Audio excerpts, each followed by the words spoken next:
అమ్మ కొత్త యూత్ చెప్తున్నాను, సూత్రాలు తీసేసి ఆఫీసులకు వెళుతున్నారు. ఎంతవరకు సమంజసమో ఆలోచించుకోండి.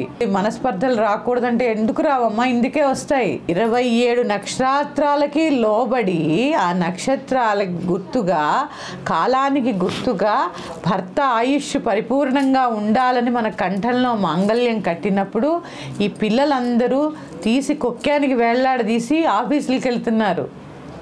అమ్మలు చెప్పరు, అత్తలు చెప్పరు. చెప్తే వింటారండి? వింటారు. వినేదాకా చెప్పండి అమ్మా. ఒకవేళ మనం మార్చుకోవాలంటే తిది వార నక్షత్రాలు చూసుకొని శుభ సమయం చూసుకొని మార్చుకుంటాం. అట్లాంటిది అమ్మ కంఠంలో ఆ విరాజిల్లే ఆ సౌభాగ్యాన్ని కదా మనకి కూడా ప్రసాదించింది ఆవిడ. అక్కడ లేనిది ఇక్కడ లేదు కదా. ఆవిడికి తెలుసు వివాహం యొక్క గొప్పతనం, కళ్యాణం యొక్క గొప్పతనం ఆవిడికి తెలుసు కాబట్టి మనకి కూడా ప్రసాదించింది. ఆ మంగళకరమైన ఆ సౌభాగ్యాన్ని కాలదన్నుకుంటున్నారమ్మా ఇప్పుడు పిల్లలు.